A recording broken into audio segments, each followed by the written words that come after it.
Jermain Defoe to Rangers. How will the former England striker fare? How will Jermain Defoe fare in Scotland? Will he thrive like Rod Wallace? Or flop like Franny Jeffers? We look at previous strikers that have crossed the border ahead of Defoe's potential loan move from Bournemouth to Rangers. The goals don't lie. Never has a player with more Premier League goals swapped England for Scotland.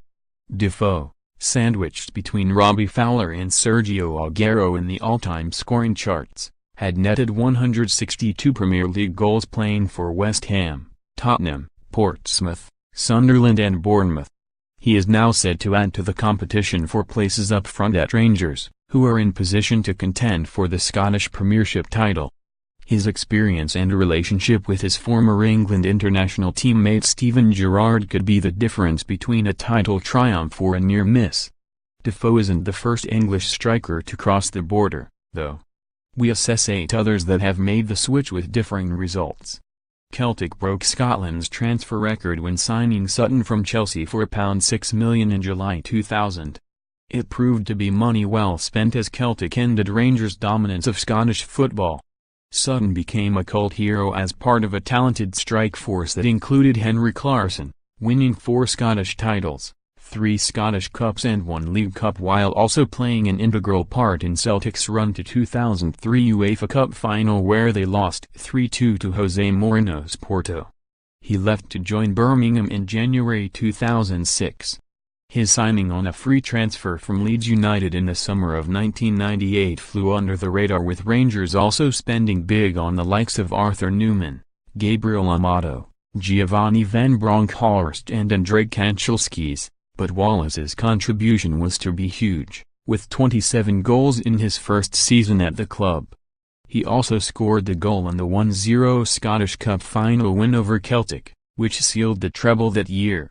He went on to hit 20 goals in his second season at the club, including a vital late winner at Celtic Park which helped Rangers win the league title again. After playing non-league football for Grays just 6 years prior to signing for Celtic in 2010, the rise of Hooper was pretty remarkable. Hooper completed his £2.4 million move to Glasgow in 2010 from Scunthorpe and scored on his debut against Lyon in pre-season, which set the tone for a fruitful spell north of the border. He scored 22 goals in 36 appearances in his first season before winning 2 top-flight titles in 2012 and 2013 as well as the Scottish Cup in 2011 and 2013. Hooper left for Norwich City in 2013 and now plays for Sheffield Wednesday. The England international's arrival was met with trepidation when he joined Rangers in 1990 from Monaco, but the locals needed not worry.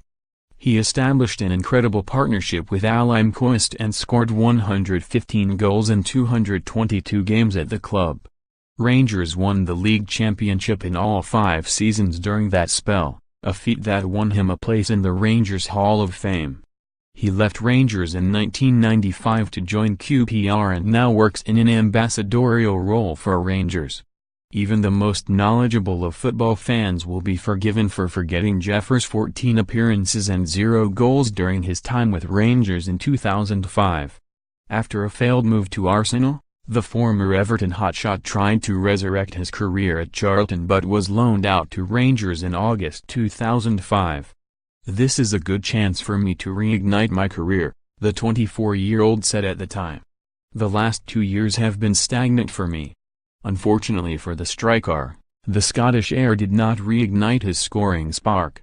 He made 8 top-flight appearances for Rangers and also started in a Champions League win over Porto and came on as a substitute in a 1-0 defeat to Inter Milan. After returning to Charlton in December 2005, the club released him at the end of the season. Jeffers now works as an academy coach at his former club Everton. After his release from Leicester, Gordon Strachan moved quickly to snap up the big striker on a short team deal in January 2006 until the end of the season. At 36 years old, he was brought in as a backup for John Hartson but rarely hit the heights of the Welshman's form. He only scored 1 league goal in his 11 appearances, including 8 from the bench, but that did ensure he collected a winner's medal when Celtic won the league. He's probably best remembered for scoring a tap-in off the bench as Celtic beat Dunfermline to win the Scottish League Cup 3-0. He left at the end of that season. Following an altercation with Stoke manager Tony Pulis, Rangers seized upon the England striker's availability in August 2010. Rangers boss Walter Smith decided to spend much of that season's budget to lure Beattie to Scotland, but there was huge expectation which came from him being Rangers' first signing and 2 years after well-publicised financial worries. Beattie failed to settle in Scotland as he struggled with injuries and the burden of responsibility. He made 7 top-flight appearances and failed to score any goals. He was loaned to Blackpool in January 2011 and his Rangers contract was terminated later that year after falling out of favour with new boss Alain Coist. Beattie is currently a coach at Birmingham. Very much in the twilight of his career when Celtic boss John Barnes picked him up from West Ham in 1999, Wright struggled crossing the border. He made 10 appearances after joining in October and scored in a 5-1 win over Kilmarnock on his debut, but things went downhill from there. He scored just 3 league goals in total and left in February 2000 to join Burnley. Wright's spell in Glasgow was summed up by Celtic's embarrassing home defeat to First Division side Inverness Caledonian Thistle in a result that brought about the famous Super Cayley Go Ballistic Celtic are atrocious headline in the Sunday. Barnes was sacked as manager 2 days later. Predict 6 correct scores for your chance to win £250,000.